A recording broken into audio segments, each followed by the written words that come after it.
ada di Dinas Kesehatan Provinsi Jawa Barat itu bisa kita lakukan sharing sessionnya di setiap hari Rabu ya.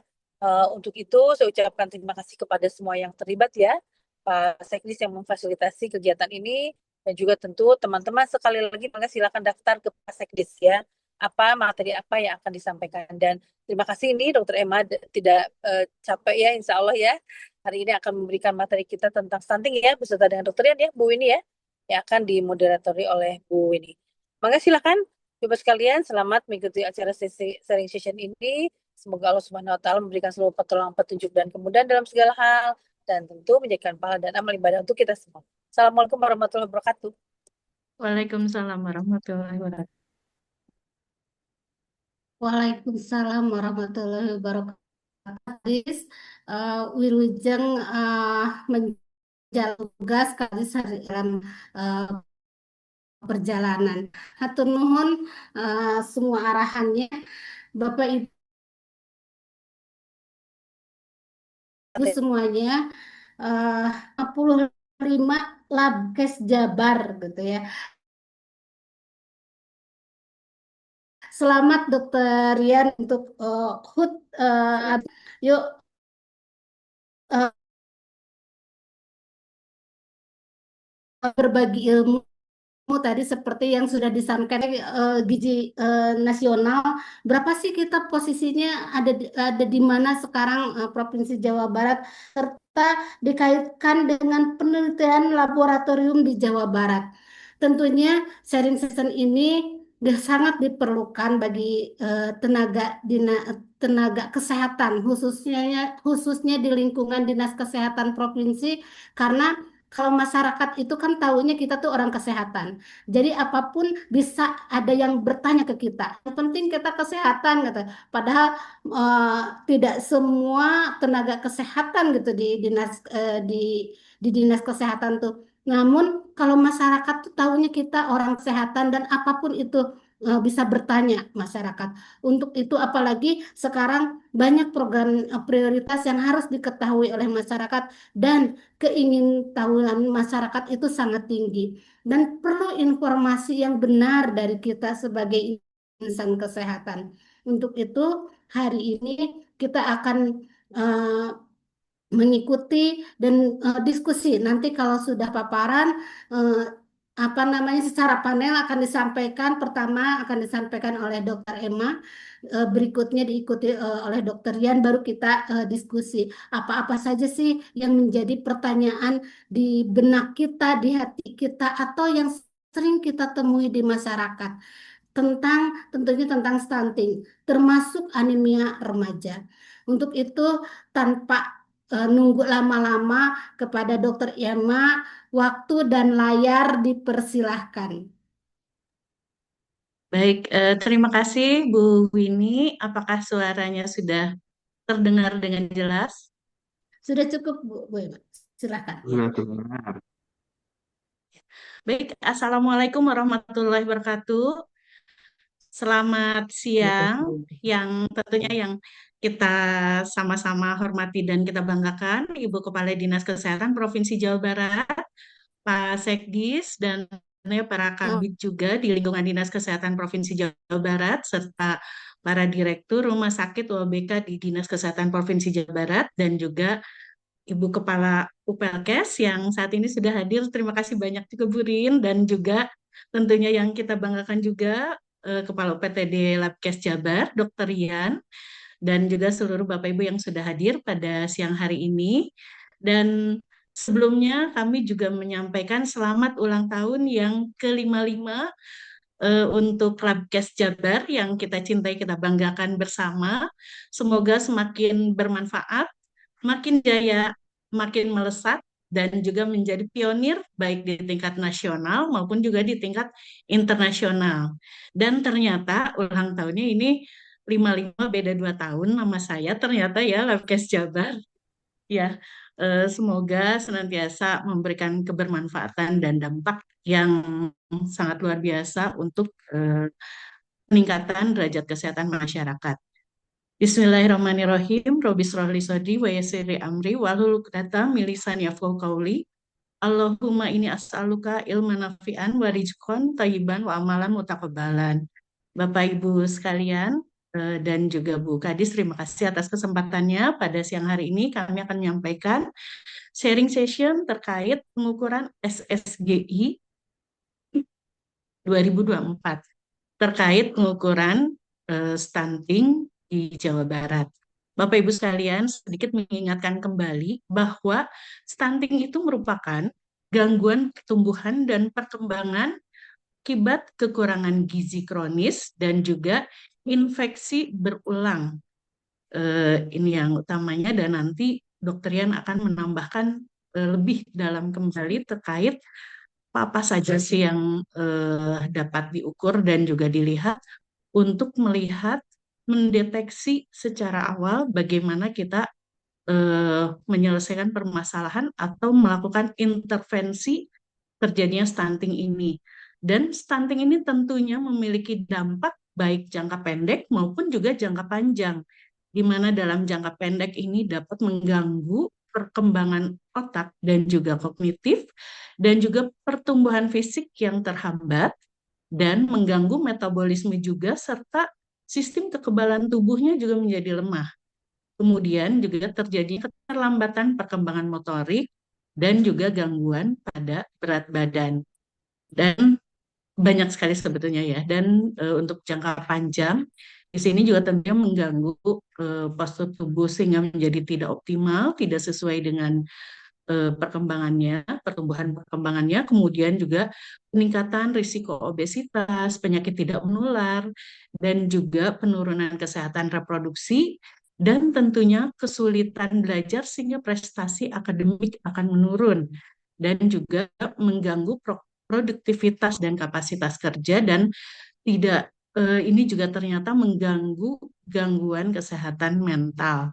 Jadi betapa pentingnya kita dalam melaksanakan pencegahan stunting atau melakukan intervensi secara cepat untuk mendeteksi bagaimana upaya kita dalam menuju zero new stunting. Bapak Ibu sekalian, kenapa stunting ini sangat perlu? Karena kita harus sama-sama mempersiapkan generasi penerus kita.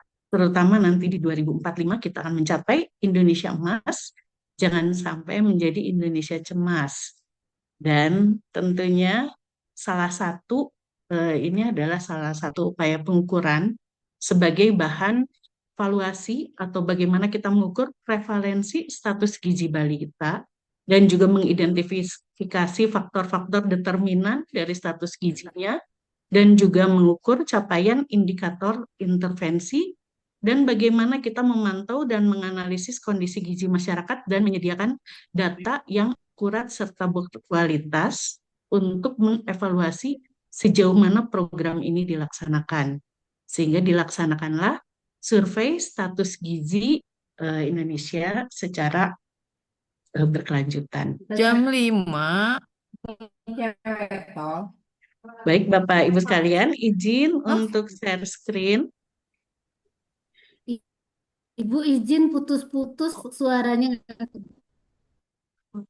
Sekarang masih putus-putus nggak Bu Win?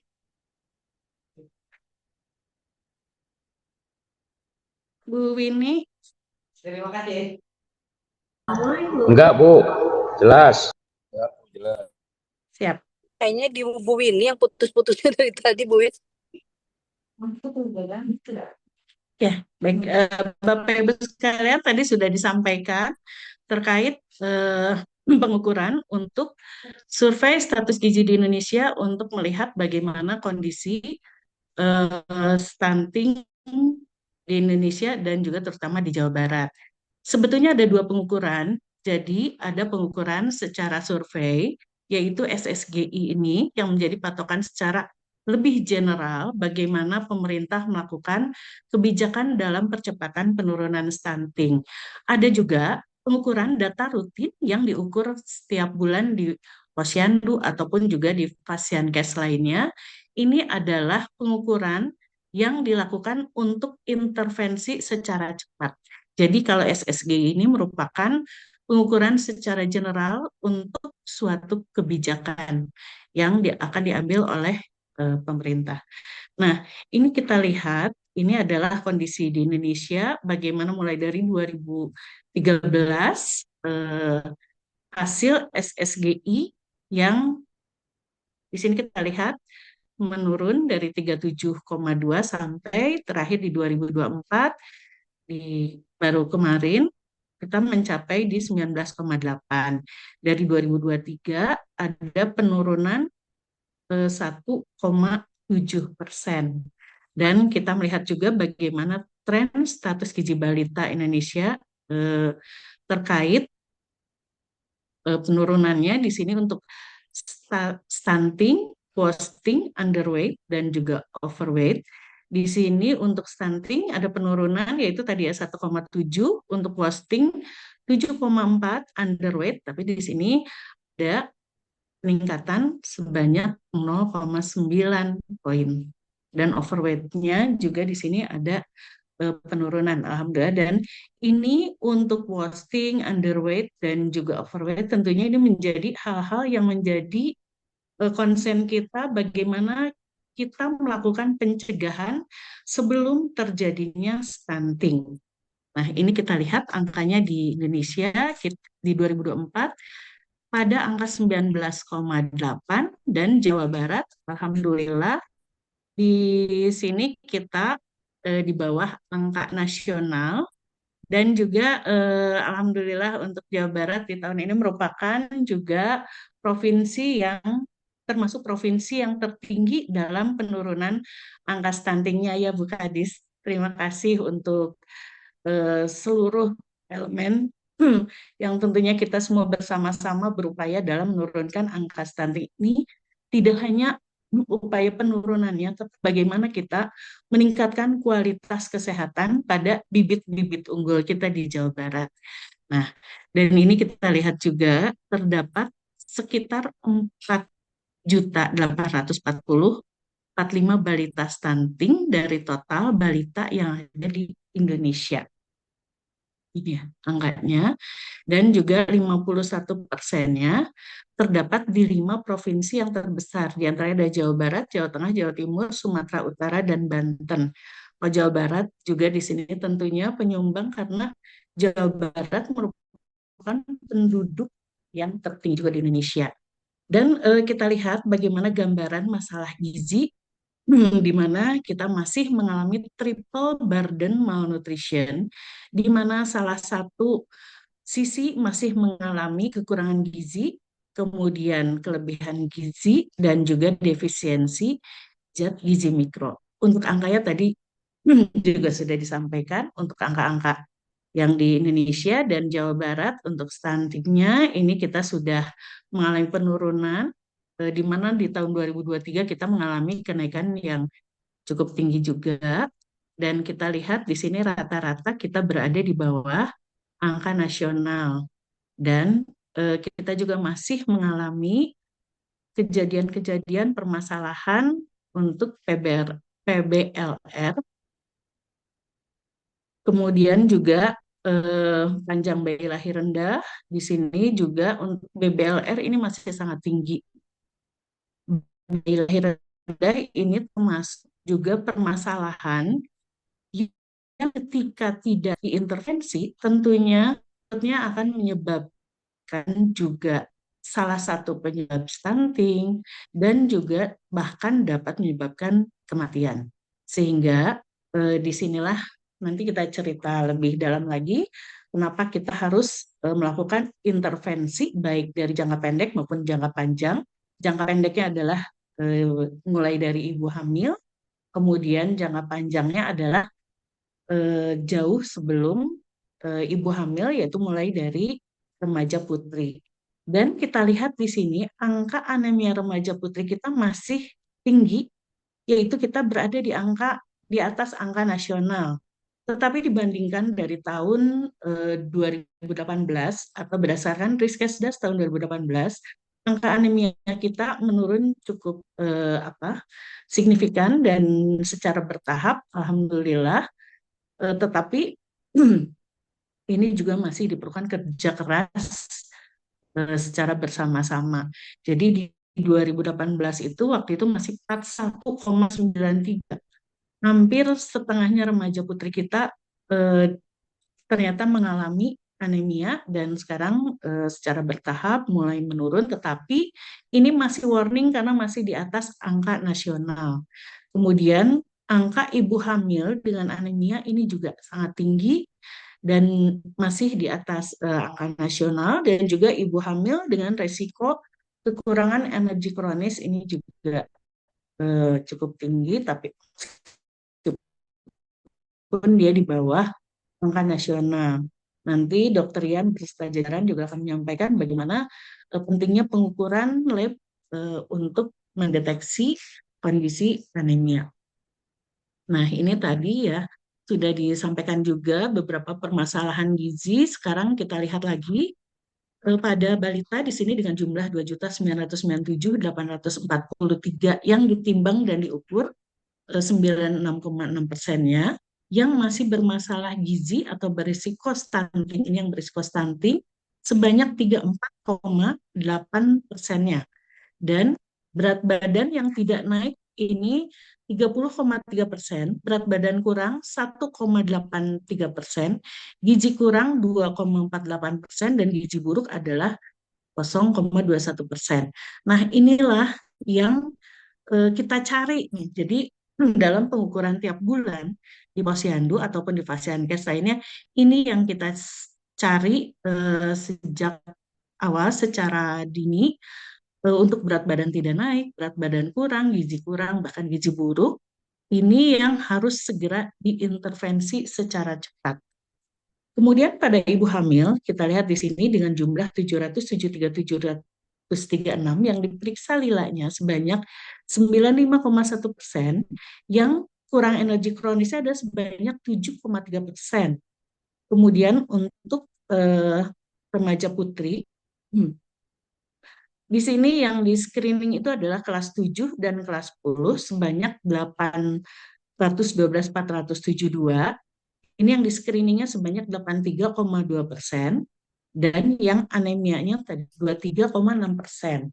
Dan di tahun ini kebetulan berkaitan pula dengan pemeriksaan kesehatan gratis untuk pemeriksaan khusus tadinya untuk remaja putri saja kelas 7-10, tetapi pada PKG saat ini pemeriksaan pada kelas 7 itu tidak hanya remaja putri tetapi juga dengan, kalau remaja putri dibilangnya rematri, kalau remaja putra mungkin rematra, mungkin ya remaja putra ikut diukur juga pada PKG di tahun ini. Kenapa tidak semuanya? Karena memang kondisi dari ketersediaan dari pemeriksaannya juga memang masih sangat terbatas. Jadi ini memang mudah-mudahan secara bertahap nanti akan semakin meluas dalam pemeriksaannya. Dan apabila nanti ditemukan anemia sedang saja sudah mulai langsung dirujuk. Karena di sini kita mengantisipasi melihat apakah ada kecenderungan dia penyakit selanjutnya, thalassemia ataupun juga lainnya. Kemudian di sini untuk Catin sebanyak 41.831 yang di screening ini masih sangat rendah sekali, yaitu 63,2%, di mana di sini juga ditemukan anemia 26,3%. Dan sebetulnya dari screening Catin ini kalau nanti mungkin secara berikutnya lagi pada sharing session berikutnya yang lebih itu lebih khusus lagi, ini banyak sekali yang dapat dibahas. Ini tadi sudah disampaikan dan alhamdulillah untuk stunting, wasting, underweight dan juga overweight kita ada penurunan di Jawa Barat, tetapi kita memang tidak boleh berlega hati atau ya udahlah sudah turun, tidak begitu, karena ini tetap akan menjadi warning untuk kita semua karena sangat dinamis sekali kondisi pertumbuhan perkembangan anak-anak kita dari bulan ke bulannya. Kemudian ini tadi ya kenapa kita melihat berat badan tidak naik, berat badan kurang, gizi buruk, karena ini adalah proses di mana hal tersebut menjadikan risiko untuk menjadi stunting. Dan kita juga sudah menjadi target dalam penurunan prevalensi stunting di Jawa Barat. Di sini kita lihat bahwa tujuan sasaran dari kita adalah terwujudnya sumber daya manusia yang cager, bager, benar, pinter, singer. Sehingga kenapa kita harus konsen sekali terhadap kejadian stunting ini, karena bagaimana kita sama-sama mempersiapkan bibit-bibit unggul untuk generasi penerus pengganti kita semua nantinya. Dan tentunya dalam meningkatkan derajat kesehatan individu di sini berdasarkan usia harapan hidup dan juga prevalensi stunting. Jadi di sini kita lihat angka-angkanya sampai kondisi akhirnya mulai dari 15,9 di 2030 kita harapannya adalah mencapai 7,5. Kemudian ini tadi sudah kita bahas di mana penurunan di Provinsi Jawa Barat di sini alhamdulillah kita rata-rata 3,2 kali lebih cepat jika dibandingkan dengan periode tahun 2013 sampai dengan 2018.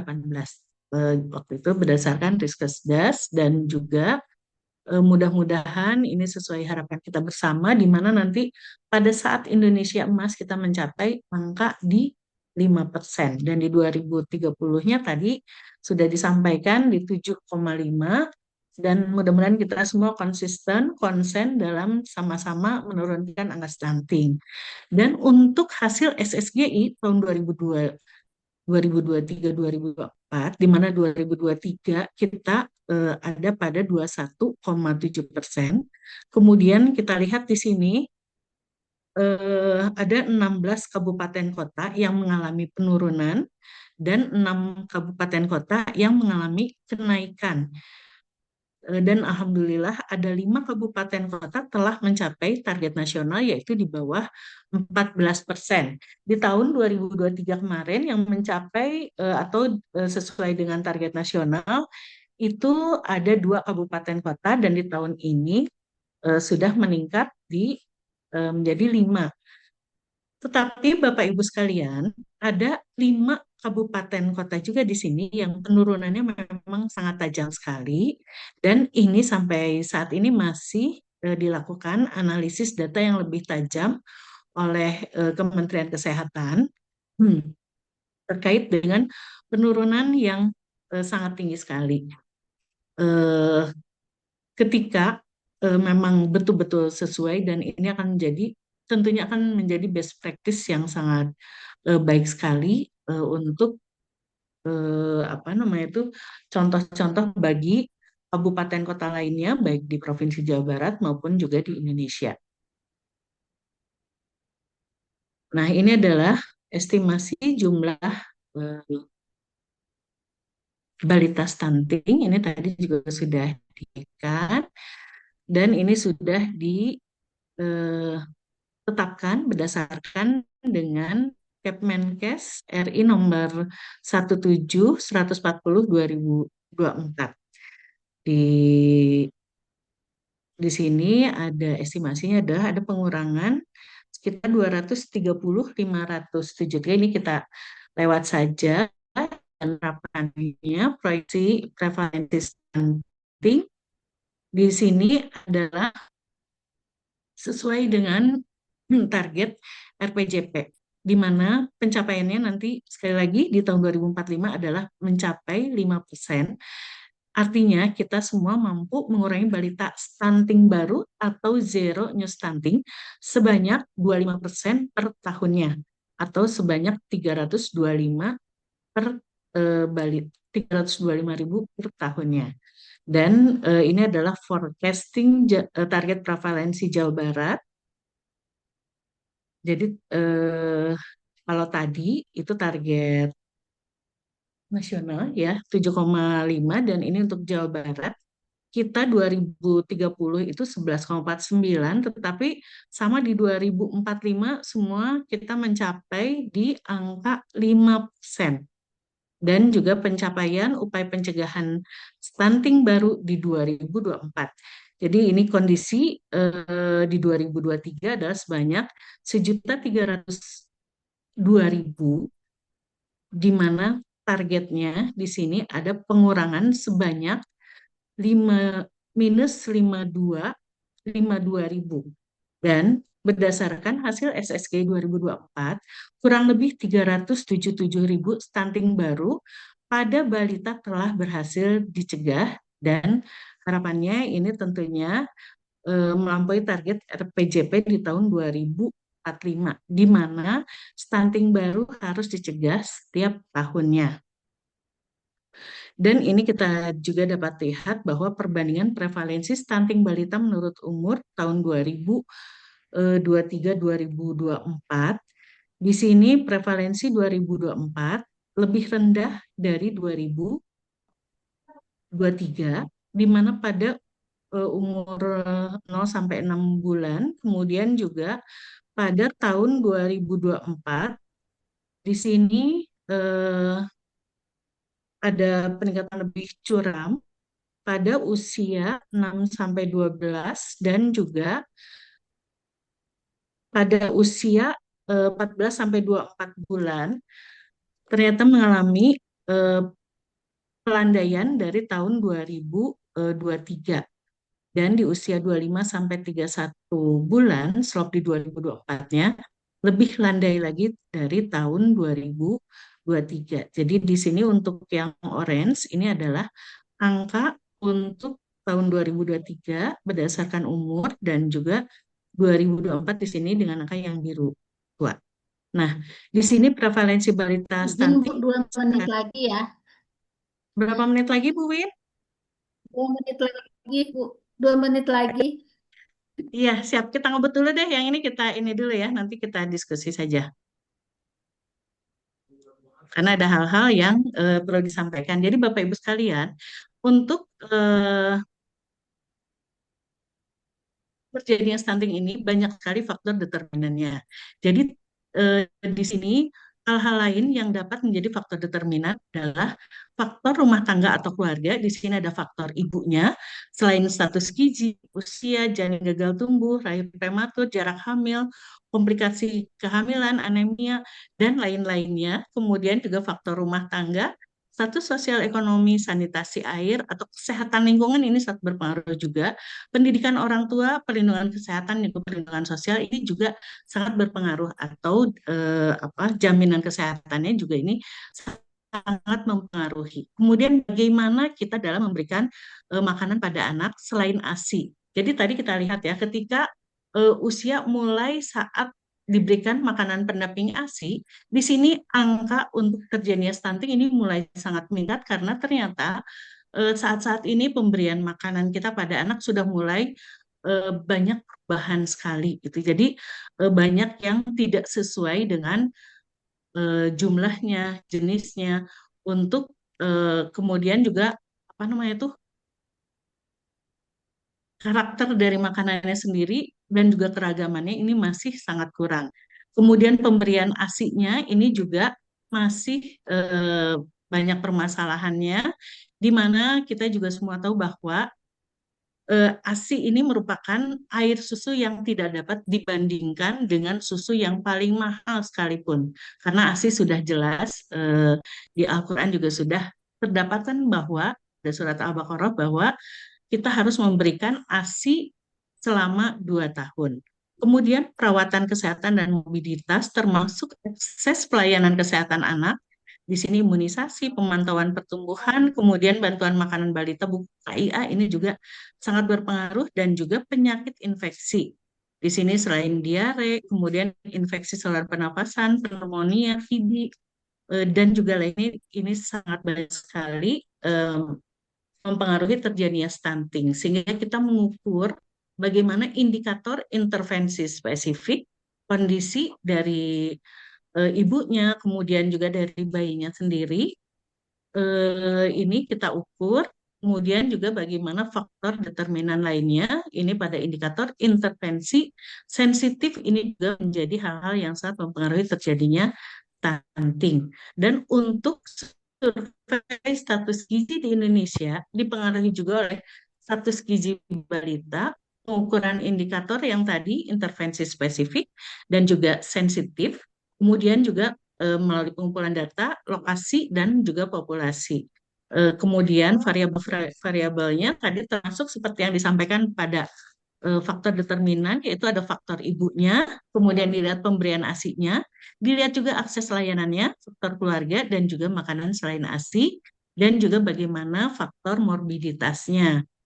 Dan juga ada kuesioner, selain kuesioner rumah tangga, yaitu juga kuesioner individu. Nah, ini adalah variabel-variabel yang diukur pada saat pengukuran SSGI, kemudian juga indikator spesifik dan sensitif Provinsi Jawa Barat melalui dilihat dari akses layanannya.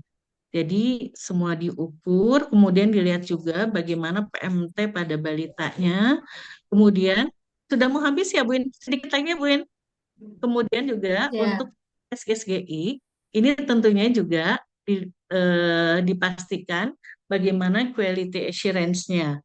Dan nah ini kita sampai pada kesimpulan, Bu Win, ya, di mana prevalensi balita di Jawa Barat berdasarkan SSGI 2024 adalah 15,9% mengalami penurunan dari 21,7% pada tahun 2023 menjadi 15,9. Ini bukan berarti kita menjadi tenang gitu ya, tetapi ini justru bagaimana kita tetap memicu untuk penurunan stunting di tahun-tahun berikutnya. Kemudian tadi ada 16 kabupaten kota yang mengalami penurunan, 6 kabupaten meningkat dan 5 kabupaten kota di sini yang penurunannya sangat tajam sekali, yang memang di bawah 14%. Tapi ini sampai saat ini masih dalam pengukuran. Kemudian penurunan jumlah balita terbesar pada umur 26 sampai 47 bulan, yaitu 74,575, diikuti oleh 12,3 bulan, yaitu 59,830. Dan estimasi jumlah balita stunting baru pada usia 0 sampai 23 bulan sebanyak 117,027. 3 dari 10 balita di Indonesia pada keluarga paling miskin mengalami stunting. Jadi ini tadi di faktor determinan sudah disampaikan juga. Kemudian alhamdulillah di tahun 2024 377 balita stunting baru berhasil dicegah. Lebih tinggi dari target pencegahan balita stunting baru yaitu 325.000 per tahun. Dan juga terjadi peningkatan capaian indikator baik spesifik dan juga sensitifnya, yaitu untuk ASI eksklusif, pemantauan tumbuh kembang, imunisasi dasar lengkap, dan juga distribusi tablet tambah darah untuk ibu hamil. Jadi masih banyak tantangan yang harus kita hadapi, yaitu komitmen politik pimpinan nasional dan daerah, pelibatan multi-stakeholder, konvergensi program, penajaman dan perluasan cakupan program, penajaman perencanaan penganggaran, pelibatan lembaga non-pemerintah, dan juga adanya desentralisasi, perubahan perilaku, pemantauan evaluasi secara terintegrasi. Nah, ini adalah pilar-pilar yang sudah disampaikan juga pada Perpres 72 tahun 2021, di mana di sini yang tantangan tadi sudah ditetapkan juga pada pilar strategi percepatan penurunan stunting tahun 2025-2029 yang tadi pada tantangannya. Dan ini adalah komitmen dari pemerintah Provinsi Jawa Barat untuk pencapaian mulai dari analisis situasi dan dampaknya melalui upaya proses bisnis yang menjadi acuan kita semua untuk mencapai Jawa Barat Zero New Stunting. Jadi Jawa Barat Zero New Stunting adalah penanganan melalui jangka pendek, yaitu 1000 hari pertama kehidupan, mulai dari ibu hamil, bayi, sampai balita. Kemudian di sini untuk jangka panjangnya tentunya kita mulai jauh dari remaja putri, kemudian sampai dilakukan pada Catin dan juga sampai kepada ibu hamil. Mungkin demikian ya Bu Win, karena waktunya habis, jadi nanti kita dapat dilanjutkan pada sesi diskusi. Dan strategi-strategi Jabar Zero New Stunting adalah tadi untuk menjawab tantangan-tantangan yang memang masih banyak sekali untuk kita capai dalam mencapai Jawa Barat Zero New Stunting. Dan ada satu yang istimewa, kemarin itu sudah dilaksanakan pada bulan Februari ya kalau tidak salah, dilakukan April, maaf, deklarasi Jawa Barat istimewa, di mana di sini menghadirkan para kepala desa eh, dengan abdesinya, kemudian juga hadir 5 dari kementerian lembaga yang saat itu hadir, yaitu dari eh, Pamenkes, kemudian juga Kementerian Lingkungan Hidup, Menteri Kependudukan, Pembangunan Keluarga, kemudian Pak Gubernur dan Forkopimda, dan juga seluruh turunan dari kementerian yang hadir dari seluruh Jawa Barat. Dan juga sebagai penutup ini, mohon maaf nanti tidak dibacakan, tapi ini nanti dibagikan. Burung berkicau di atas genting, angin bertiup cukuplah lama. Jawa Barat Cakep. Istimewa Zero New Stunting, Indonesia Emas 2045. Demikian Bapak Ibu sekalian, terima kasih atas kesempatannya untuk kami menyampaikan sharing session yang sebetulnya pengen ngobrolnya agak lama ya Bu Winnie. Terima kasih sekali lagi. Wabillahi taufiq wal hidayah. Wassalamualaikum warahmatullahi wabarakatuh. Waalaikumsalam warahmatullahi wabarakatuh. Terima kasih Dokter Gigi Emma. Nah, Bapak Ibu untuk pertanyaan ditahan dulu ya. Sekarang kita akan sebentar lagi mendengarkan dari Dokter Yan. Namun sebelum sampai ke sana, saya menyimak dari Dokter Emma itu bahwa kalau udah bilang stunting itu sama dengan eh, panjang kali lebar, luas sekali lingkungannya, perilakunya, semuanya yang harus diintervensi. Tadi disampaikan oleh Dokter Emma, kita sedang menghadapi triple burden malnutrisi, dari mulai kekurangan gizi, ada di selain ada kekurangan gizi, di sebelahnya ada kelebihan gizi, juga defisiensi zat gizi mikro, serta tadi juga terlihat ada gambaran masalah gizi bahwa anemia remaja putri masih 23,61% di Jawa Barat, dan yang berisiko stunting masih 34,8%. Ini yang harus kita jaga untuk mencegahnya.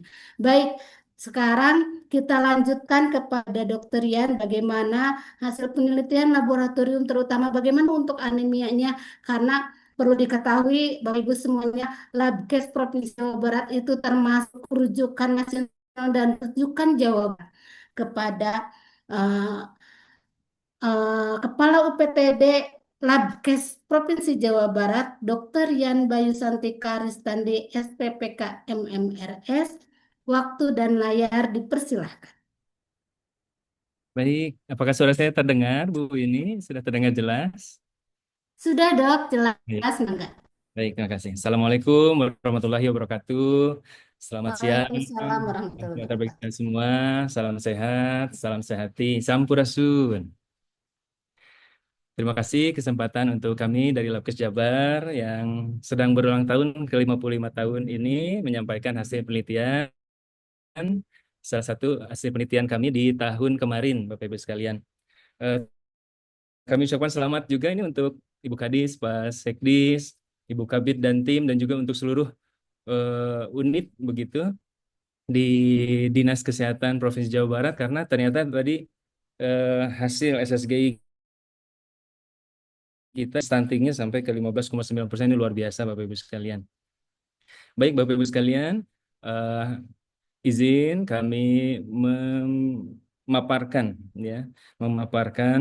alternatif pengendalian stunting. Kalau tadi sudah luar biasa turunnya, nah barangkali dengan salah satu alternatif yang mungkin bisa dijadikan kebijakan nantinya, ini bisa lebih cepat lagi turunnya dan lebih betul-betul terasa kebermanfaatannya di masyarakat. Kita bisa lihat nanti betul-betul prevalensi ini sangat menurun secara signifikan. Bapak Ibu sekalian, ada pemeriksaan laboratorium sederhana untuk screening pada anak kurang dari 2 tahun yang ternyata kalau bisa kita intervensi, ini stuntingnya akan berhenti tidak sampai stunted. Jadi stunted itu istilah kalau sudah di atas 2 tahun, Bapak Ibu sekalian. Nah, di bawah 2 tahun kalau kita bisa periksa anak-anak kita, terutama yang memang sudah mengarah ke arah stunting, apakah ada penyakit penyerta di dalamnya atau tidak, ini akan sangat-sangat berpengaruh. Tadi disampaikan oleh Dr. Emma, Bapak Ibu sekalian, banyak penyakit yang bisa menyertai anak-anak kita di bawah 2 tahun tadi dengan stunting. Nah, salah satunya dengan penyakit infeksi. Ada infeksi TB, ada penyakit turunan seperti talasemi, ada penyakit turunan seperti alergi susu sapi, anemia defisiensi besi, ada peradangan pada usus. Nah, ini yang akan membuat terapi atau intervensi yang kita lakukan akan tidak optimal, Bapak Ibu sekalian. Kita tahu yang sudah dilakukan saat ini apa saja, Bapak Ibu sekalian. Nah, ada yang sudah dilakukan saat ini pemberian tablet FE, pemberian susu, makanan tambahan, ya ini bisa jadi tidak optimal nantinya kalau ternyata pada anak-anak stunting itu tetap hanya diberikan terapi secara umum saja, tidak dilakukan pemeriksaan sebelumnya secara individu. Ternyata hasil penelitian kami nanti akan dilihat persentasenya luar biasa, Bapak Ibu sekalian. Anak-anak kita dengan stunting itu yang mengalami disertai ya infeksi TB, alergi susu sapi, juga talasemi ya, dan peradangan pada usus yang pada saat kita berikan tindakan-tindakan terapi yang umum saja kemungkinan akan malah menjadi lebih banyak mudarat daripada manfaatnya, begitu Bapak Ibu sekalian. Ini sebagai contoh saja, kalau anak stunting dengan alergi susu sapi, kita berikan susu sapi, tentu saja akan terjadi diare ataupun mencret dan lain-lain, begitu Bapak Ibu sekalian, karena alerginya. Lalu pada anak kita dengan talasemi diberikan tablet FE, apa yang terjadi Bapak Ibu sekalian? Nanti akan terjadi hemosidrosis dan gagal organ-organ yang akan memperburuk kondisi, bahkan kematian bisa lebih cepat. Lalu pada penyakit TB diberikan protein tinggi, tetap saja tidak akan optimal karena infeksinya harus kita sembuhkan dulu, Mycobacterium tuberculosis dihilangkan dulu, baru pertumbuhan nanti akan bisa optimal. Itu contoh-contohnya Bapak Ibu sekalian. Namun di Jawa Barat luar biasa dengan geber atau Sejumo ya. Ini Sobat Sejumo luar biasa. Salah satunya literasi stunting. Ini mungkin salah satu out of the box ya, pemikiran out of the box dari Jawa Barat yang bisa menurunkan tadi prevalensi ya, bisa sampai 15,9%. Ini luar biasa. Jadi kalau Pak Einstein bilang gitu ya, memang harus seperti itu. Kita harus memberikan suatu tindakan atau terapi yang di luar kebiasaan. Kalau masih dengan cara-cara yang sama saja, itu sama dengan ya, Bapak Ibu bisa baca sendiri di layar. Jadi saya kira kalau Jawa Barat sudah tidak seperti itu, apalagi nanti kalau kita bisa jadi pelopor pemeriksaan sederhana di puskesmas saja, Bapak Ibu sekalian, ini bisa mendiagnosis penyakit penyerta yang bisa kita terapi secara individu dan stunting bisa kita cegah. Baik, Bapak Ibu sekalian, bisa dilihat Allah Subhanahu wa taala, Tuhan yang Maha Baik, Bapak Ibu sekalian, telah bisa atau menyiapkan satu sistem ya, sel darah putih, sel darah merah, trombosit di tubuh kita semua. Ternyata dengan pemeriksaan jumlah saja begitu sel-sel darah kita, ini kita bisa memprediksi banyak penyakit, Bapak Ibu sekalian. Jadi luar biasa, dengan pemeriksaan sederhana hematologi dasar saja kita bisa memprediksi banyak penyakit. Bapak Ibu sekalian, di dunia laboratorium saat ini dengan Astacita Presiden Prabowo sudah disiapkan berbagai program prioritas nasional dan penyiapan pemeriksaannya, termasuk pemeriksaan darah rutin, darah lengkap begitu untuk dasar hematologi di puskesmas. Ini seperti ini Bapak Ibu sekalian, nomor 1 tupoksi puskesmas atau klinik jaringnya ini sekarang harus bisa memeriksa laboratorium spesimen klinis, salah satunya adalah hematologi dasar. Nah, Bapak Ibu sekalian bisa dilihat di sini, puskesmas semuanya sudah punya mode pemeriksaan hematologi dasar atau darah untuk yang sangat dasar Bapak Ibu sekalian. Dan ini yang bisa kita manfaatkan. Bapak Ibu sekalian bisa dilihat di sini berbagai jenis sel darah putih, sel darah merah, juga trombosit. Ini bisa menjadi penanda berbagai penyakit. Nah, salah satunya bisa kita manfaatkan di anak-anak stunting, ya, terutama di Jawa Barat, Bapak Ibu sekalian. Kita mulai dari Jawa Barat. Ini jadi pionir nih. Jadi, Bapak Ibu sekalian, puskesmas ini sudah punya potensinya. Nah, pemeriksaan puskesmas nanti akan seperti ini, Bapak Ibu, hasilnya. Dan parameter-parameter ini yang akan dibuat rasionya untuk memprediksi beberapa penyakit dengan mudah. Nah, ini contoh Bapak Ibu sekalian, dari pemikiran tadi, latar belakang tadi, kami di dunia laboratorium membuat penelitian dan sudah publish di Indonesia dan juga di international jurnal, sudah dipaparkan baik di Indonesia, di Jawa Barat, lalu di internasional di Belgia kemarin terakhir ya, Bapak Ibu sekalian di bulan lalu. Nah, ini hasil penelitiannya ternyata setelah membuat beberapa perhitungan, ternyata dari 85 anak bayi di bawah 2 tahun dengan stunting, penyakit yang mendasarinya ada talasemi 20% ya, dugaannya ya Bapak Ibu sekalian. Ini untuk screening karena jadi nanti setelah itu bisa kita pastikan dengan pemeriksaan di lab rujukan. Anemia defisiensi zat besi 17%, anemia penyakit kronis 12%, TB 10%, peradangan di usus 14%, alergi susu sapi 10%, kecacingan 11%, dan infeksi bakteri lainnya 7%. Bapak Ibu sekalian, ternyata mudah sekali rasio-rasio atau perhitungan dengan pemeriksaan lab sederhana tadi, misalnya neutrofil dibagi limfosit, ini sel darah putih Bapak Ibu sekalian, kita bisa memprediksikan kalau di atas 1,43 NLR-nya itu terinfeksi bakteri. Bakteri apa? Kita cari lagi dengan MLR, monosit dibagi limfosit. Kalau lebih dari 0,44, wah kecenderungannya ke TB Bapak Ibu sekalian. Berikutnya, platelet dirasiokan dengan limfosit. Kalau di atas 103, ini menurut berbagai penelitian sebelumnya menunjukkan ke inflammatory bowel disease. Luar biasa Bapak-Ibu sekalian. Dan peradangan pada usus. Lalu neutrofil dibagi limfosit ditambah monosit, ini kalau lebih dari 1,2, kecenderungan ke TB juga. Lalu berikutnya,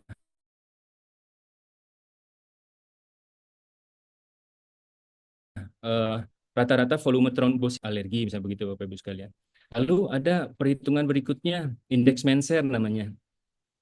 MCV dibagi sel darah merah, Bapak Ibu sekalian, mean corpuscular volume pada alat hematologi dasar kita ini sudah keluar, dibagi jumlah eritrosit atau sel darah merah. Kalau di atas 13 itu lebih ke arah anemia defisiensi zat besi, Bapak Ibu sekalian. Kalau di bawahnya ke arah talasemi. Aduh, ternyata mudah sekali, dan ini didukung oleh berbagai penelitian sebelumnya. Ya, tinggal dihitung saja, begitu Bapak Ibu sekalian, mudah, dan ini bisa banyak prediksi, dan ini lebih ke arah kecenderungan yang sangat signifikan karena sudah disiapkan penelitian sebelumnya. Bapak Ibu sekalian, dengan pemeriksaan darah sederhana, contohnya adalah sel darah putih, salah satu tentara kita yaitu limfosit saja, total lymphocyte count, itu kita bisa memprediksikan prognosis pasien HIV misalnya. Bahkan kalau di sini berhubungan dengan kematiannya. Waduh, ini bisa dengan berbagai penelitian sebelumnya bisa memprediksikan ke arah itu. Juga memprediksikan tingkat imunitasnya dengan CD4. Jadi hanya dibandingkan total limfosit dengan CD4. Ini luar biasa Bapak Ibu sekalian. Hematologi analyzer yang ada di puskesmas, di klinik, ataupun apalagi di rumah sakit, ini bisa memprediksikan itu semua. Tentu saja harus disiapkan mutu, baik pemantapan mutu internal dan eksternal di seluruh Fasiankes yang akan nantinya melakukan pemeriksaan rasio tadi, ya itu dengan mudahnya tentu dipastikan mutunya harus dalam kondisi baik. Pemantapan mutu internal dan eksternal harus dilakukan. Bapak Ibu sekalian, dari saya sederhana sekali bagaimana mudah-mudahan ke depannya pemeriksaan laboratorium sederhana di puskesmas ataupun jejaringnya di klinik, di rumah sakit, ini bisa dilakukan lalu dianalisis, ya, terutama pada anak-anak di bawah 2 tahun, karena di bawah 2 tahun itu masih bisa kita intervensi sebetulnya Bapak Ibu sekalian. Kalau di atas 2 tahun itu sudah stunting, itu akan sangat sulit nantinya kita merubah kondisi anak-anak kita, terutama anak-anak stunting tadi, karena sudah stunting. Bapak Ibu sekalian, dengan hematologi analyzer yang sederhana, kita bisa memprediksi, bahkan mendiagnosis banyak masalah pada anak stunting. Dan kita bisa berikan terapi yang lebih sesuai, ya, dan juga suatu saat akan sangat turun, Bapak Ibu sekalian. Jadi tadi yang sudah baik di Jawa Barat, prevalensi sampai 15,9%, walaupun masih di atas target kita yang 14%. Di tahun ke-14 juga, ya Bapak Ibu sekalian, kalau kita lihat tadi, ya dari 2000-an, 2013 ya, 2013-2014 tadi. Nah ini saya kira kita bisa semakin memantapkan diri untuk memastikan nantinya prevalensi kita bisa melebihi target, ya di bawah 14%. Juga konkretnya anak-anak kita nanti di lapangan memang sudah disiapkan pemeriksaan individual, lalu terapi pun individual sesuai dengan penyakit yang mungkin diderita pada anak-anak stunting kita. Itu saja Bapak Ibu sekalian, ikan hiu kena Alzheimer, ditengok ubur-ubur dan ikan lele. Hayo kita optimalkan hematologi analyzer, kita explore, pasti bisa. Itu Bapak Ibu sekalian, mohon maaf bila ada kekurangan, semoga bermanfaat penelitian kami yang sederhana dari dunia laboratorium ini. Terima kasih atas perhatiannya, mohon maaf bila ada kekurangan. Assalamualaikum warahmatullahi wabarakatuh. Waalaikumsalam warahmatullahi wabarakatuh. Luar biasa, Dokter Yan. Terima kasih. eh Bapak Ibu itu tadi rasanya sudah tidak perlu disampaikan lagi karena ini penelitian gitu ya sudah jelas hasilnya gitu ya. Tadi bagaimana efektivitas pemberian TTD juga disampaikan oleh Dokter Yan. Nah, sekarang silakan siapa yang mau bertanya, diskusi di sini sudah siap nih Dokter Emma sama Dokter Yan untuk membahas bersama-sama. Eh, Bisa raise hand atau silakan kalau mau di chat juga. Nih belum belum ada. Ada yang raise hand nggak? Win, Oh, Bu saya Win, siap, mau mangga, Pak Agus. tanya ya. eh Ingin bertanya pada Dokter Yan, eh apresiasi untuk penelitiannya dan ini juga sudah dapat penghargaan ya dari pemerintah provinsi. Yang ingin ditanyakan dengan optimalisasi apa tadi alatnya, eh, ya alat tersebut di puskesmas dan mudah-mudahan ini sudah eh, bisa dilaksanakan di puskesmas. Hanya yang ingin ditanyakan untuk analisis hasil-hasil tersebut yang dilakukan di puskesmas, eh, tenaga-tenaga kita ini sudah mampu maksudnya untuk melakukan analisis tersebut. Sehingga setiap anak yang diperiksa sudah langsung bisa diberikan saran-saran, terutama tadi untuk anak-anak stunting. Mungkin itu saja, Dokter Rian. Jadi eh, apa namanya pemerataan kemampuan di puskesmas-puskesmas kita dalam hal analisis analisis data sehingga upaya-upaya kita dalam penurunan stunting itu lebih terarah dan berhasil. Terima kasih, Bu Win. Itu yang bisa saya tanyakan. Siap, Pak Agus Nuhun. Dokter Rian, mangga langsung aja dijawab ya. Siap, Boleh. hatur nuhun, Bu ini Pak Agus. Pertanyaannya bagus sekali ya. Memang setelah ada hasil penelitian, ini konkret pelaksanaannya seperti apa begitu kan? Sebetulnya nanti ke depannya ya, Bapak Ibu sekalian, ini memang ada beberapa step lagi sepertinya sampai menjadi kebijakan, lalu bisa secara konkret dilaksanakan ya. Dan nanti siapa nih petugasnya begitu ya. Bapak Ibu sekalian, sebetulnya sekarang di era Labkesmas ada yang disebut surveillance berbasis laboratorium dan siapa nih yang akan melaksanakan pemantauan terus-menerus ya ke berbagai masalah kesehatan termasuk kejadian luar biasa ataupun program prioritas nasional seperti stunting ini sebenarnya siapa sih begitu ya? Saya kira kita semua harus terlibat Bapak Ibu sekalian sebagai detektif penyakit nih kalau di zaman sekarang. Jadi siapapun harus bisa dan baik di puskesmas mungkin ya klinisinya harus bisa, lalu mungkin sekarang ada admin kes atau ada petugas lain ya perawat bidan siapapun di situ ada ATLM sekarang di puskesmas itu harus bisa Bapak Ibu sekalian sebetulnya nantinya tinggal di apa namanya dibuat keabsahan begitu ya dibagikan diberikan surat tugas khusus sebetulnya nantinya untuk memastikan bahwa surveillance berbasis laboratorium ini berjalan. Dan kalau kita lihat tadi kalau apa hasil penelitian kami kan sederhana sekali Bapak Ibu sekalian tinggal di apa namanya setelah ada hasil dari pemeriksaan darah tinggal dirasiokan dibagi-bagi aja tuh hasil yang keluar.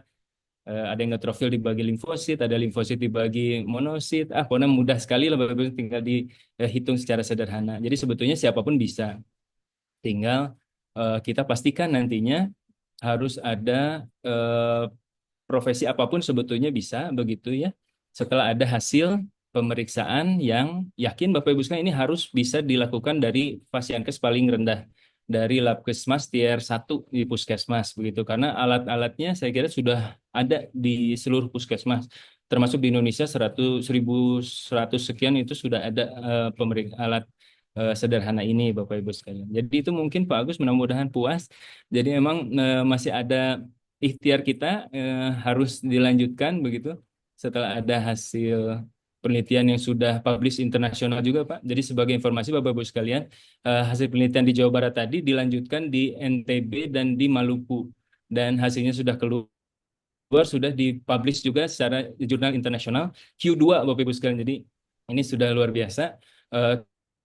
Kita dapat penghargaan di jurnal internasional juga stratifikasinya Q2. Jadi memang kebermanfaatannya sebetulnya sangat tinggi. Tinggal pemerintah kita ya, termasuk kita di dalamnya sebetulnya akan lebih sensitif atau tidak mengambil peluang untuk bisa lebih concern lagi menurunkan prevalensi stunting ini ya atau tidak begitu. Bahkan mungkin di tempat lain nanti yang akan mengambil kebermanfaatannya kalau kita tidak melanjutkan menjadikan kebijakan begitu. Saya kira itu Bapak Ibu sekalian. Terima. Baik, hatur nuhun Dokter Rian. Nah ini ada di chat nih yang bertanya nih Dokter Rian atau Dokter Rian bisa sama Dokter Emma juga nih. Apa alergi susu sapi dan alergi telur bisa hilang seiring berjalannya waktu, Dok? Maka tuh. Ya, baik ini udah mulai teknis banget ya. Harusnya ke klinisi tapi nggak apa-apa. Bapak Ibu sekalian kita mungkin pernah baca juga ada yang disebut desensitisasi. Jadi alergi itu sebetulnya bisa kita lakukan pemaparan sedikit demi sedikit. Nanti suatu saat tingkat keparahan alerginya bisa berkurang. Tapi ya itu juga berhubungan dengan variasi individu, Bapak Ibu sekalian. Dan pemeriksaan untuk alergi di laboratorium itu ada yang disebut IgE total, ada IgE spesifik. Nanti Bapak Ibu, anak-anaknya, keluarganya semuanya itu bisa dilakukan pemeriksaan spesifik dulu nih di Labkes Jabar. Kita cek dulu IgE total, Lalu IG spesifiknya apa nih? Pencetusnya apa? Apakah betul susu sapi atau apa tadi? Telur ayam ya misalnya, atau daging yang lain, atau debu, atau suhu misalnya, itu bisa baguskan. Dan itu memang ada teorinya. Eh, pada pada individu tertentu ya, itu bisa didesensitisasi suatu saat betul-betul hilang alerginya, baguskan. Ada juga yang eh, dimulainya di usia dewasa atau tua, Bapak Ibu sekalian. Jadi aneh juga ya, kadang alergi ini dimulai dari lahir, anak-anak, ada yang bahkan Bapak Ibu mungkin pernah lihat atau merasakan begitu ya, di usia agak tua malah baru mulai ada alergi tertentu. Itu memang seperti itu Bapak Ibu sekalian. Dan ada 4 tipe alergi, tapi pada intinya eh, alergi. Nah, salah satunya alergi yang paling mengerikan itu yang sekarang sedang dirasakan oleh Presiden Jokowi, Bapak Presiden, mantan presiden kita, yaitu Stephen Johnson Syndrome. Itu sebetulnya yang parahnya itu bisa sangat berat, bahkan sampai ke kematian. Ya, bukan hanya ke kulit yang melepuh saja, tapi sampai ke kematian. Nah, jadi Bapak Ibu sekalian, itu dihubungkan juga dengan variasi individu kita. Bagaimana kita merespon suatu pencetus alergi.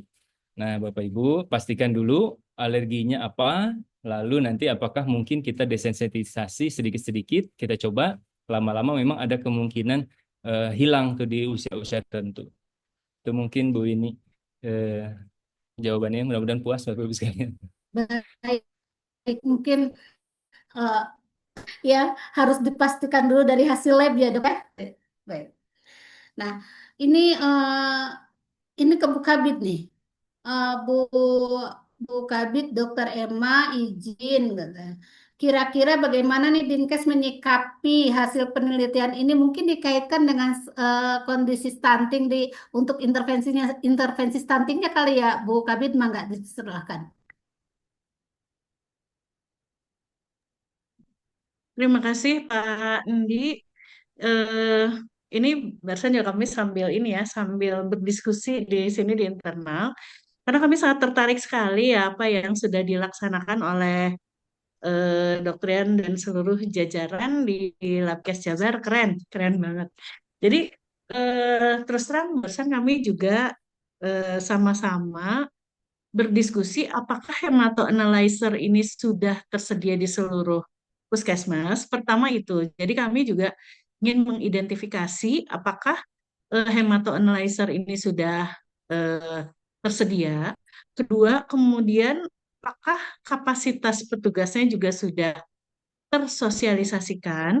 Kemudian yang ketiga, eh, tentunya kita perlu melakukan monitoring evaluasi bagaimana penggunaan eh, penelitian ini atau sejauh mana saya barusan juga gini ya, ketika hematoanalyzernya ada di puskesmas kami masih belum tahu nih apakah semuanya sudah mempunyai hematoanalyzer, tetapi barusan di hasil diskusi sedikit kami itu ada beberapa puskesmas yang hematoanalyzernya ada tetapi belum dikalibrasi.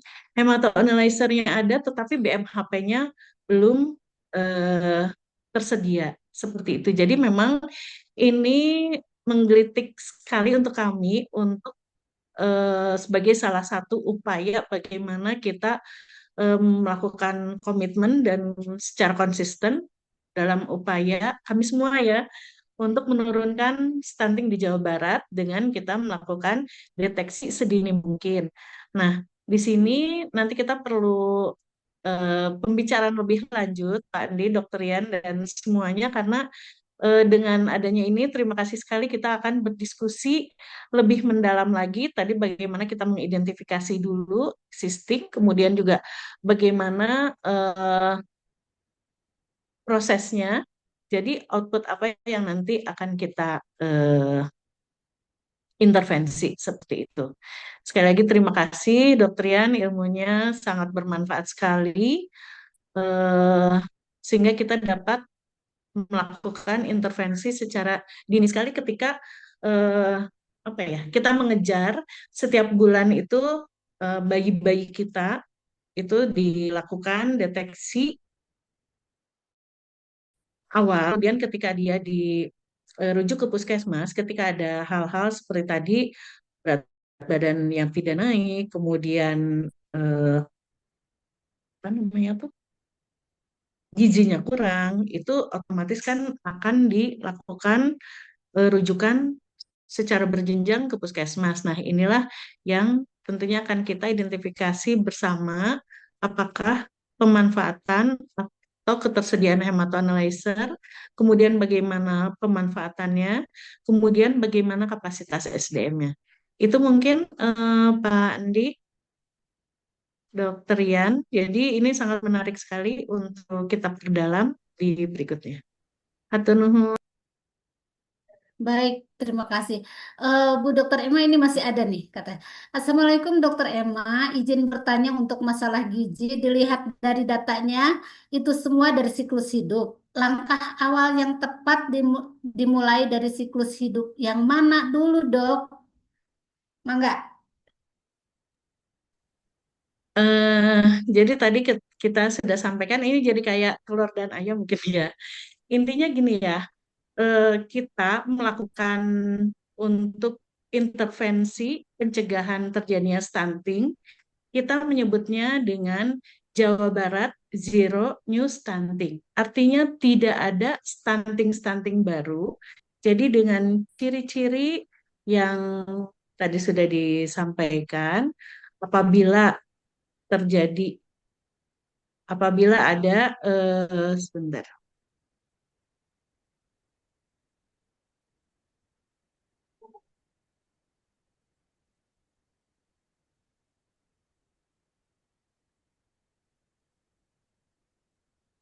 Kok ngeheng, maaf.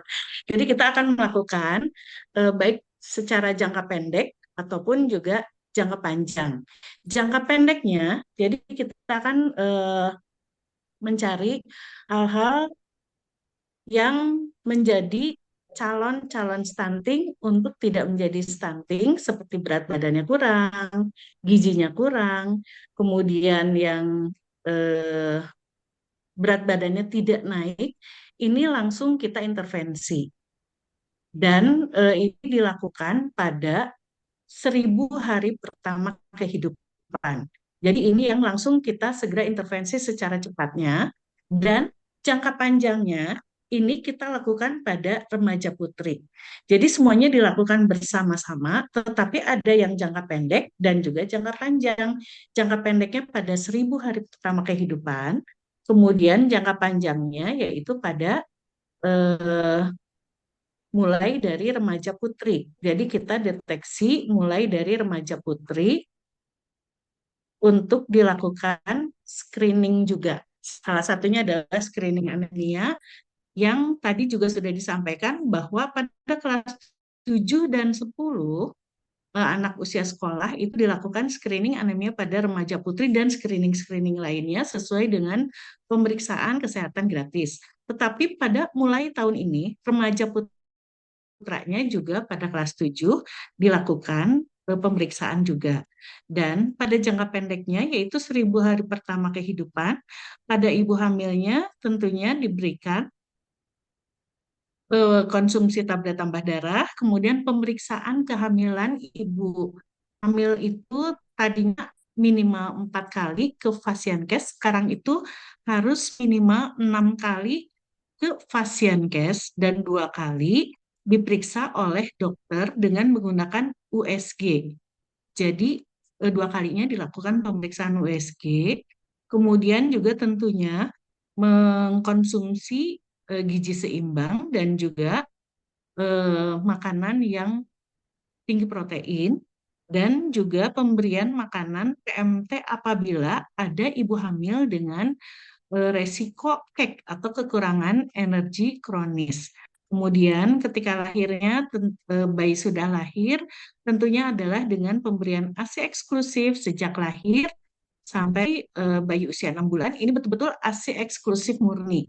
Dan kemudian juga tidak lupa pas ketika lahir itu ada inisiasi menyusui dini, kemudian pasca 6 bulan di sini diberikan pemberian makanan pendamping ASI secara adekuat sesuai dengan ada pedomannya sendiri. Jadi ada dukungan pemberian makan pada bayi dan anak, kemudian juga tentunya pemantauan tumbuh kembang secara rutin di posyandu ataupun juga Fasiankes dengan mengisi kepada buku KIA. Jadi di buku KIA itu sangat komplit sekali. Jadi ketika berat badannya, jadi kita catat, kita apa tandai di buku KIA, ketika satu kali saja tidak naik berat badannya, itu kita segera konsulkan ke puskesmas. Jadi, nah disinilah eh, kita secara awal sudah langsung dapat mendeteksi nanti di puskesmas secara terpadu ada timnya untuk melihat hal-hal apa yang harus segera diintervensi. Kemudian juga tata laksana balita dengan permasalahan gizi ini sesuai dengan acuannya dan juga tidak lupa imunisasinya. Jadi ini hal-hal yang memang harus dilaksanakan baik jangka pendek maupun juga jangka panjang menuju Jawa Barat zero new stunting. Jadi untuk zero new stunting ini kita cegah dari awal baik secara jangka pendek maupun juga jangka panjang. Itu mungkin sudah cukup.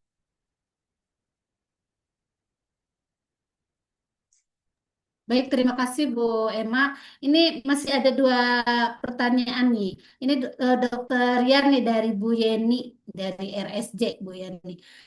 Dokter Rian izin bertanya, saya sebelumnya tidak ada alergi telur dan protein hewan lainnya. Tapi setelah saya dewasa malah alergi tersebut timbul. Harus bagaimana ya dok? Saat ini saya tetap mengonsumsi, tapi sesudahnya gatal-gatal. Mangga dok, silahkan. Baik, Ibu, terima kasih banyak Bu Yeni dari RSC ya. Tadi seperti saya sampaikan di awal, Bu, bisa dimulai dari anak, bahkan dari saat lahir, alergi itu ya. Bisa juga pada saat remaja, dimulainya ada pada saat usia tua. Nah, sebetulnya tadi ikhtiar kita bisa lakukan desensitisasi atau juga kalau ingin segera bisa memperingan gejala yang terjadi, tentu minum obat alergi, Bu ya. Nah, itu saya kira paling Bapak Ibu sekalian, apalagi nakes ya, ini bisa kita gunakan obat alergi yang tidak ngantuk, Bapak Ibu sekalian ya. Ada beberapa jenis seperti loratadin dan yang lain. Nah, itu harus bisa kita siapkan dan Bapak Ibu harus tahu pencetusnya apa. Kalau tadi Bu Yani tadi apa pencetusnya ya? Eh, apa tadi, makanan atau apa ya? Nah, itu harus tahu makanan pun apa ya. Saya kira itu untuk mengurangi efek atau bahkan mencegah efek alergi itu tadi. Apalagi di usia saat ini gitu Bapak Ibu sekalian, di usia kerja ya, itu akan sangat mempengaruhi kualitas kerja kita. Itu mungkin Bu jawabannya kalau tentang alergi ya. Bu ini kalau Siap boleh dok, saya atur. bukan menambahkan ya apa ya. Iya betul, menambahkan mungkin sedikit tadi yang Oh dipaparkan boleh, Bu Emma tadi silahkan. bagus. Eh, Kalau dari laboratorium Bapak Ibu sekalian, jangka pendek tadi itu memang betul pada saat bayi di bawah 2 tahun dan pada saat sudah di atas 2 tahun ini masuk ke pertanyaan berikutnya di chat ya. Bagaimana kalau di atas 2 tahun? Biasanya di atas 2 tahun itu akan sulit dihilangkan ya, eh, apa namanya, efek stunting tadi, tapi bisa ada manfaatnya tetap Bapak Ibu sekalian kalau kita tetap intervensi. Nanti ada perbaikan berat badan, peningkatan produktivitas sampai anak tersebut dewasa. Itu penting juga, tetap saja kita harus ikhtiarkan juga. Nah, yang kedua, kalau intervensi dini itu apa manfaatnya? Tentu saja, maaf, yang jangka panjang tadi belumnya dibahas. Nah, tadi dibahas jangka panjang itu intervensinya manfaatnya untuk calon ibu hamil dan calon pengantin, Bapak Ibu sekalian. Tadi di penelitian saya itu, Bapak Ibu, di Kabupaten Sukabumi Selatan itu banyak yang menikah antar pembawa sifat, biasanya menikah saudara dengan saudara. Nah, ini kita bisa intervensi juga dengan kalau kita nanti bisa melihat kecenderungan calon pengantin, misalnya ada anemia. Nanti kita lihat apakah talasemianya nanti setelah kita cek ini pembawa sifat ya yang tidak terlalu bergejala atau yang sudah bergejala atau sudah terjadi thalassemia minor atau mayor. Ini bisa kita intervensi juga supaya anaknya nanti tidak stunting. Itu salah satunya. Jadi tadi yang luar biasa eh, apa namanya diinfokan oleh Dokter Emma itu mungkin tambahan dari saya sedikit saja. Terima kasih Bapak Ibu sekalian. Siap, atur nuhun. Nih, ini mungkin nyambung dengan dokter Yan nih, dokter Emma nih. Eh, Jika anak sudah di atas 2 tahun nih, apabila sudah diberikan intervensi atau terapi, seberapa besar kemungkinan anak dapat mengejar ketinggalan tumbuh kembangnya dengan teman seusianya? Ya, berarti udah selesai di 1000 hari pertama kehidupan ya, Bu Emma. Mangga, silakan Bu Kabid.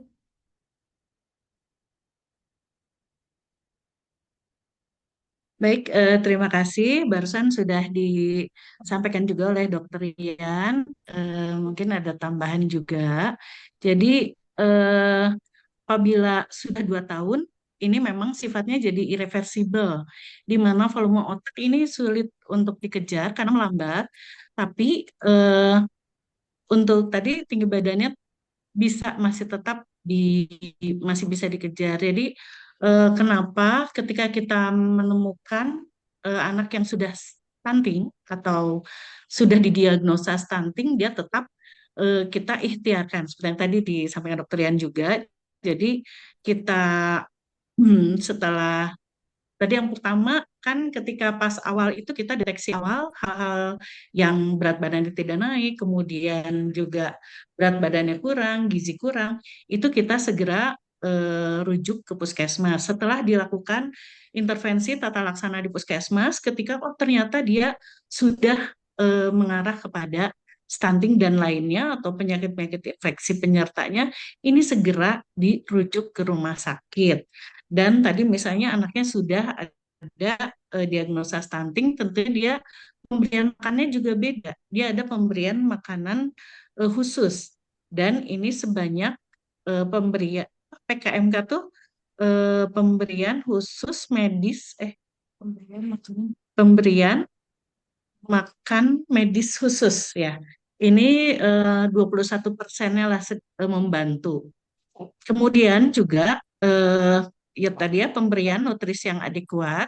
Kemudian tetap kita memastikan bahwa anak tersebut mendapatkan nutrisi yang seimbang. Karena terus terang kan ketika sudah stunting atau stunted itu kondisinya akan beda. Dia akan jauh lebih lemah sehingga kita jaga tetap bagaimana kondisi protein, vitamin, mineral yang esensial, kemudian juga perawatan kesehatan rutinnya juga tetap dilakukan pemeriksaan secara teratur, dipantau pertumbuhan dan juga deteksi permasalahan kesehatan yang mungkin timbul, kemudian stimulasi psikososial, ini juga tentunya tetap diberikan stimulasi-stimulasi untuk perkembangan kognitif, ekonomi, emosial, dan emosional dan juga sosial.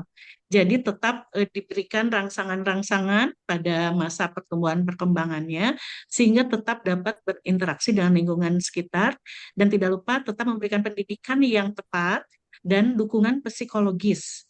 Jadi tetap anak-anak tersebut membutuhkan dukungan emosional dan psikologis dan keterlibatan keluarga serta komunitas sekitar itu sangat dibutuhkan serta tentunya ada penggunaan teknologi dan sumber daya untuk mendukung pembelajaran dan perkembangan anak. Jadi ini eh, memang lebih tepat sekali langsung ditangani oleh dokter spesialis anak, di mana kita tetap bekerja sama dengan para profesional, dengan dokter spesialis anak, ahli gizi, psikolog, dan profesional lainnya.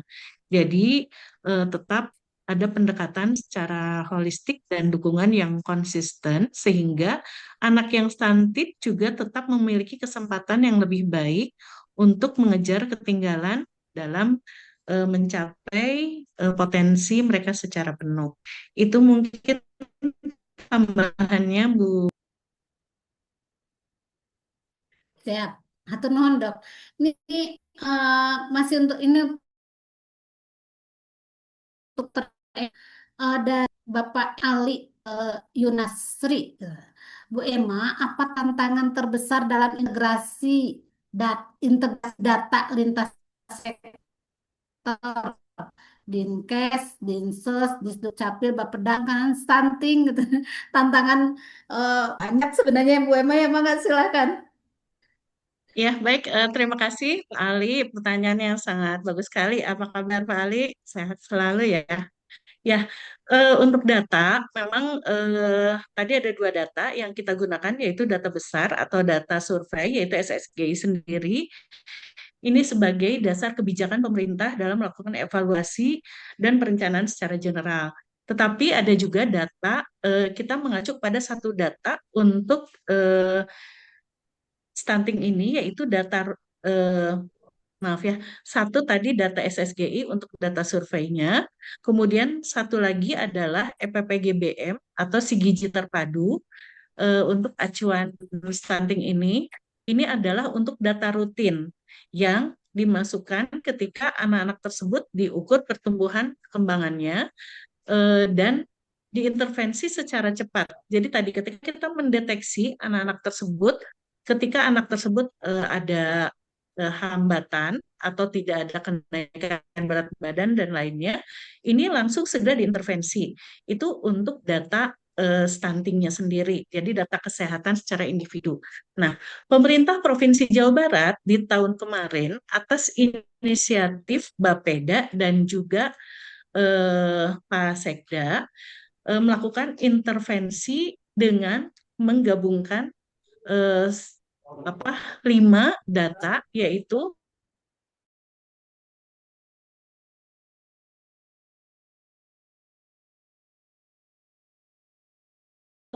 ditugaskan untuk menjadi liaison officer di seluruh 27 kabupaten kota untuk memantau data yang terpadu.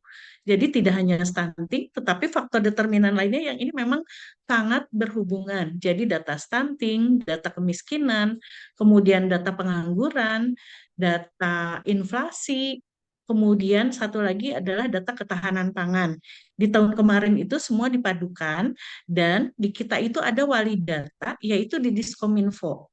Jadi ini dievaluasi setiap kadang 1 minggu, kadang 2 minggu, maksimal 1 bulan.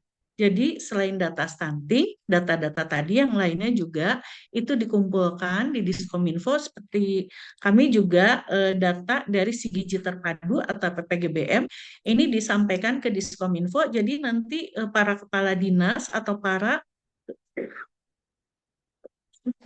liaison officer itu nanti ngambil dari Diskominfo. Gitu Pak Ali ceritanya untuk intervensi cepatnya.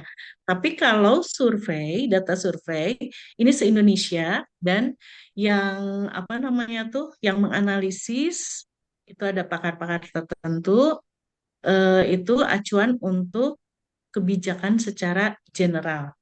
Itu mungkin, atau mungkin di sini ada teman-teman dari SK Gizi atau dari Kesmas yang ingin menambahkan, mangga.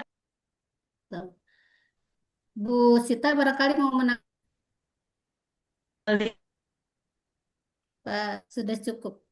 Ya kalau tantangan data Kak, tentunya memang kita perlu eh, koordinasi yang lebih koordinasi dan kolaborasi yang lebih eh, kuat lagi, lebih rajin lagi, itulah tantangannya ya. Nah, ini masih ada satu lagi nih untuk Dokter Rian untuk obat alergi katanya nih Dokter Rian. Mana ini? eh Obat alergi lebih baik pakai loratadin atau cetirizine katanya. Ya, Kemudian mungkin kalau sekalian nih oh ya, untuk jam kerjanya juga nih, Mangga, silakan Dokter Rian. jawab sebetulnya Bapak Ibu sekalian. Kalau di jam kerja, apalagi kita ya, yang bekerja ya perlu konsentrasi tinggi. Bapak Ibu sekalian pakai golongan loratadin, biasanya efek mengantuknya sangat minim, bahkan bisa dibilang tidak ada. Loratadin ataupun golongan CTM itu nantinya ada ibarat Bapak Ibu sekalian nanti tidak akan optimal dalam bekerjanya. Saya kira itu Bu ini. Terima kasih. Oh, siap, siap.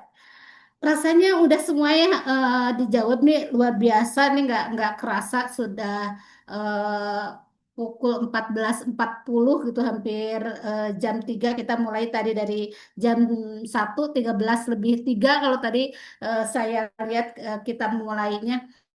Nah, Bapak Ibu begitu luar biasanya apa antusias hari ini, saya senang banget.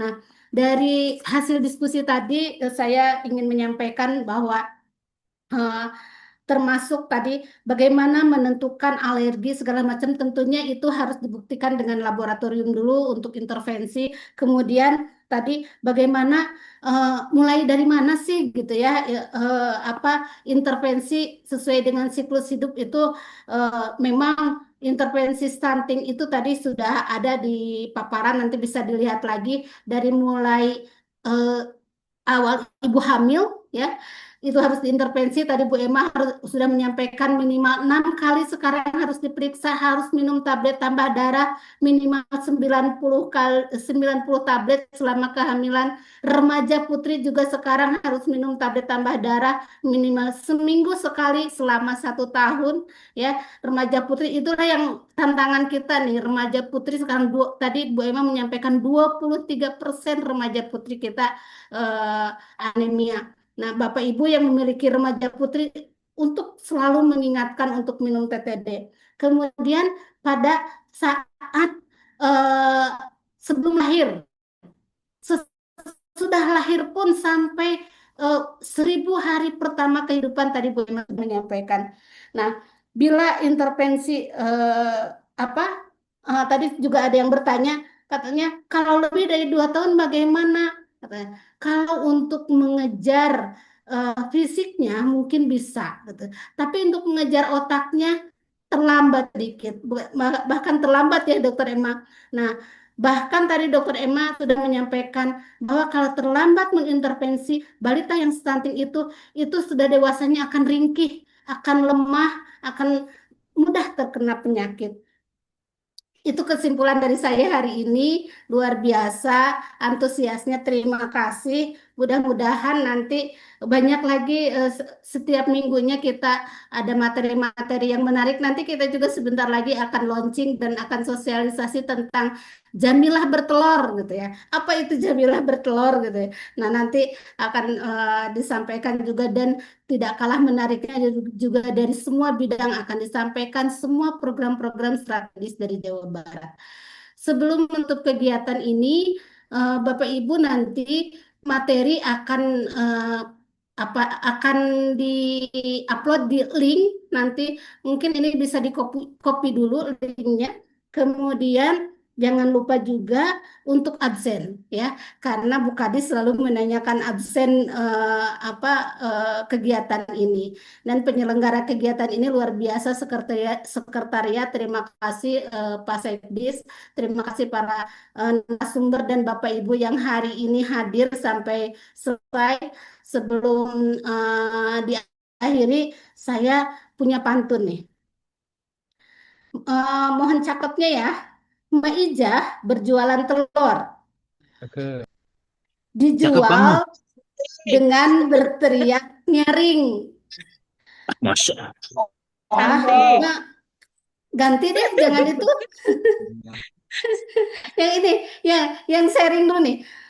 Pagi cerah, burung bernyanyi, mentari muncul sangat berseri. Cakep.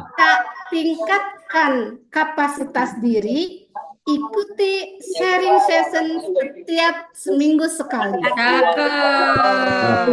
Tinggal biasa. sebentar di Mantap. rumah pasir, meminta tomat dan pepaya. Untuk Anda yang telah hadir, salam hormat dari saya. Luar Sama-sama. Alhamdulillah Bu Kadis, terima kasih sudah hadir. Mungkin tapi saya baru punten Bu Kadis, mungkin mau closing statement mangga?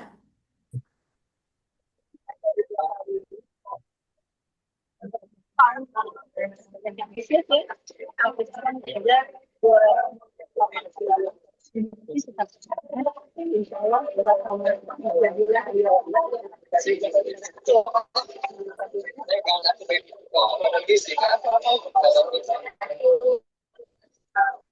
Waalaikumsalam, hatur nuhun. Bapak Ibu terima kasih. Selamat bekerja kerja.